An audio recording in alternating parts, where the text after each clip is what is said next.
اب سرکار فرماتے ہیں اے صحابی تم ادھر آؤ. مہاجر صحابی کو ایک تو بلاتے ہیں, ایک انصار صحابی کو بلاتے ہیں, آؤ دونوں جن ادھر کھڑے ہو جاؤ. کھڑے ہو گئے. اب کیا کہا, آج سے تم دونوں بھائی. ایک جوڑی بنا دی, جاؤ. دوسری جوڑی بنا دی, جاؤ. تیسری جوڑی بنا دی, جاؤ. آج سے تم دونوں بھائی, ایک مہاجر ایک انصاری, خون کا کوئی رشتہ نہیں, لیکن سرکار نے بھائی بنا دیا, دونوں کو بھائی بنا دیا. اب بھائی بن کے گئے تو کیا ہوا پتا ہے آپ کو؟ اپنے گھر لے جاتے ہیں انصار صحابہ, کہتے ہیں کہ یہ میرا گھر ہے, آدھا گھر آپ کا آدھا گھر میرا. یہ میرے برتن ہیں, آدھے برتن آپ کے آدھے برتن میرے. اور حد تو تب ہو گئی کہ جب سعد بن ربی انصاری صحابہ اپنے گھر پہ عبد الرحمن ابن عوف کو لے جاتے ہیں, ساری چیزیں آدھی آدھی کر دیتے ہیں. اس کے بعد کہتے ہیں کہ عبد الرحمن ابن عوف میری 2 بیویاں ہیں, تم جس بیوی کو کہو میں طلاق دے دیتا ہوں, تم اس سے شادی کر لو. یہ ہے بھائی, یہ ہے بھائی چارہ, یہ ہے مسلمان. عبد الرحمن ابن عوف فرماتے نہیں نہیں نہیں نہیں, یہ سب رہنے دو, تم مجھے بازار کا راستہ بتا دو, مجھے تجارت کرنا ہے. اور اس کے بعد حضرت عبد الرحمن ابن عوف رضی اللہ تعالیٰ عنہ تجارت کرتے ہیں اور خوب پیسے کرتے ہیں. تو یہ ہوتا ہے بھائی. لیکن آج تو الٹا حساب ہے. وہ بھائی یا وہ بہن جب وہ چھوٹے تھے نا, جب ہم لوگ بھائی بہن چھوٹے تھے تو اپنی پلیٹ کا اٹھا کے کھلا دیتے تھے. آئس کریم خود کھا رہے, بھائی مانگ رہے, لے لے بھائی, دے دیتے تھے. یہاں وہاں سے گھر سے نکال کے بھائی کو دے دیتے تھے. آج وہ بھائی سب سے بڑا دشمن بن بیٹھا ہے. کیسے مسلمان ہو یار؟ آج وہ بہن کا منہ دیکھنا نہیں چاہتے ہو جس بہن کے ساتھ زندگی گزری. کیسے مسلمان ہے؟ یہ مسلمان ہے. ارے ہم لوگ کیا کہتے ہیں کہ مسلمانوں کو کوئی برداشت نہیں کرتا. ارے مسلمان خود مسلمان کو برداشت نہیں کرتا. جب ہم خود ایک دوسرے کو برداشت نہیں کرتے تو کوئی ہم کو کیوں برداشت کرے؟ جب ہم ایک دوسرے کی عزت نہیں کرتے تو کوئی ہماری عزت کیوں کرے؟ پہلے تو گھر سے ہونا چاہیے نا, پہلے تو تمہاری گھر میں عزت ہونی چاہیے. جب گھر میں ہی ہم ایک دوسرے کی عزت نہیں کرتے تو باہر والا تمہاری کوئی کیوں عزت کرے گا؟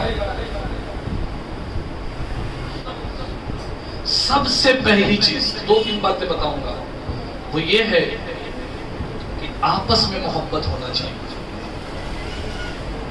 آپس میں محبت ہونا چاہیے. حسد, بغض, کینہ, یہ سب چیزوں کو اپنے دل و دماغ سے نکالو. جب تک یہ اپنے دل و دماغ سے نہیں نکالو گے نا, سکون سے نہیں رہ سکتے. آپ کو پتا ہے بغض کیا ہے؟ بغض, نفرت کو بغض کہتے ہیں. اچھا یہ کبھی بھی کسی کے ساتھ بھی ہو سکتا ہے. جو بغض رکھتا ہے وہ کبھی بھی کسی کے ساتھ بھی ہو سکتا ہے, لیکن زیادہ تر اپنے قریب والوں سے ہوتا ہے. تو یہ اپنے آپ کو فیل کرو کہ میں ایسا ہوں کیا, اپنے آپ کو فیل کرو. اب نفرت یہ ہے کہ کبھی کبھی نفرت اس لیے ہوتی ہے کہ تو میں ہو گئی, کچھ بات ہو گئی اور اس کے بعد وہ بغض ہو گئی, دشمنی ہو گئی, نفرت ہو گئی. اور کبھی کبھی ایسی ہی ہوتی ہے, میں اچھا کپڑا پہن کے جا رہا ہوں, وہ ادھر بیٹھا ہے, میرا لینا دینا کچھ نہیں, کبھی ملا نہیں, کبھی ہاتھ نہیں ملایا, کبھی کچھ نہیں, دیکھ کر کے چل رہا. اچھا یہ بغض ہے, کچھ لینا دینا نہیں, زبردستی نفرت, یہ بغض ہے. کینہ, چھپانا, جو چھپا کر کے بغض رکھتا ہے, مطلب رہے گا تو ساتھ میں, لیکن ہر وقت کوشش کرے گا کہ بھئی اس کا تو معاملہ بگڑ ہے. اور حسد تو سب سے خراب, یہ تینوں چیزیں خراب ہیں, اور حسد تو سب سے خراب. حسد کیا ہے؟ سرکار فرماتے ہیں کہ حسد ایسا ہے جیسا کہ حسد نیکیوں کو اس طرح سے کھا جاتی ہے, جلا دیتی ہے, جس طرح سے آگ لکڑی کو جلا دیتی ہے. اور یہ حسد اتنی خراب چیز ہے، اتنی خراب چیز ہے، اتنی خراب کہ میں کیا بولوں آپ کو کہ حاسد ہمیشہ جلتا رہتا ہے، ہمیشہ آگ میں جلتا رہتا ہے. اور یہ زیادہ تر کس سے ہوتی ہے؟ اپنے بھائی سے، اپنی بہن سے، اپنے پڑوسی سے، اپنے باس سے، اپنے کلیگ سے، جس کے ساتھ تم کام کرتے ہو، جس کے ساتھ تم اٹھتے بیٹھتے ہو، اس کے ساتھ ہوتی ہے. حسد کیا ہے؟ یار یہ اچھا کما رہا ہے، اس کی کمائی خراب ہو جائے. ارے اچھی بائک لے کے آ گیا، اس کی بائک پنچر ہو جائے، اس کی بائک خراب ہو جائے، ایکسیڈنٹ ہو جائے اس کا. یہ حسد ہے. اچھی کار لے کر کے گھوم رہا ہے، بولے یار یہ اس کی اچھی کار ہے، ستیہ ناش ہو جائے اس کا. گھر اچھا بنا لیا، بازو والے کو تکلیف ہوگی، بھائی کو ہی تکلیف ہوگی، بھائی میرا نہیں بن رہا، اس کا بن گیا، بولے بھائی اس کا برباد ہو جائے. یہ حسد ہے. اب حاسد کا معاملہ ایسا ہے کہ جس سے حسد کرتا ہے اس کی چھوٹی چھوٹی خوشی پر یہ اتنا جلتا ہے کہ راک ہو جاتا ہے،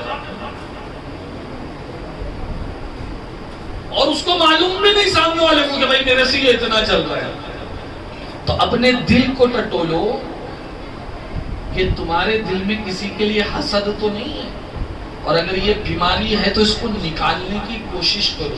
ہاں رشک کرو. رشک کسے کہتے ہیں پتہ ہے؟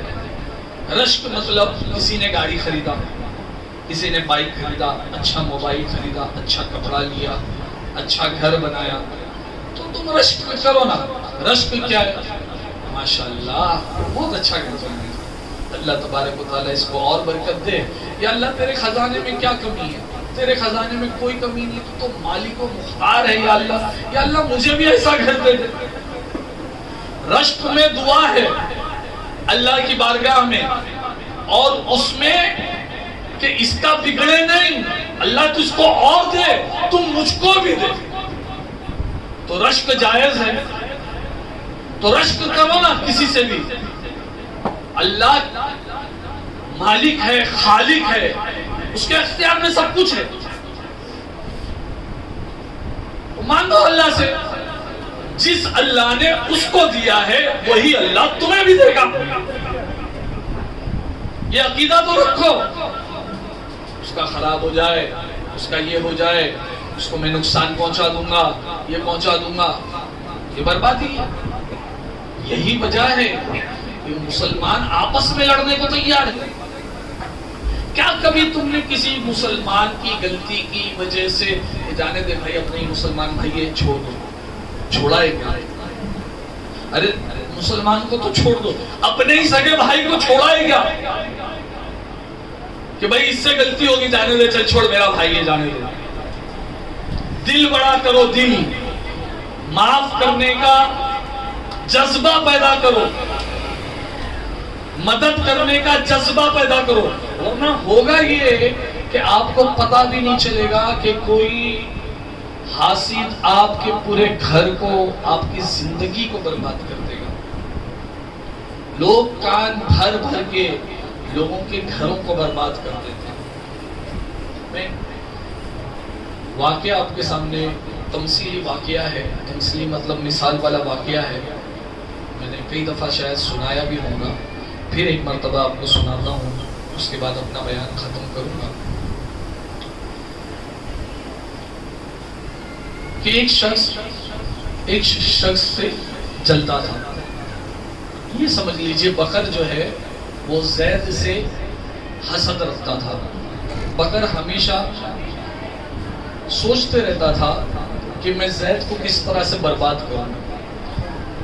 تو بکر کیا کرتا ہے؟ زید کے پاس جاتا ہے.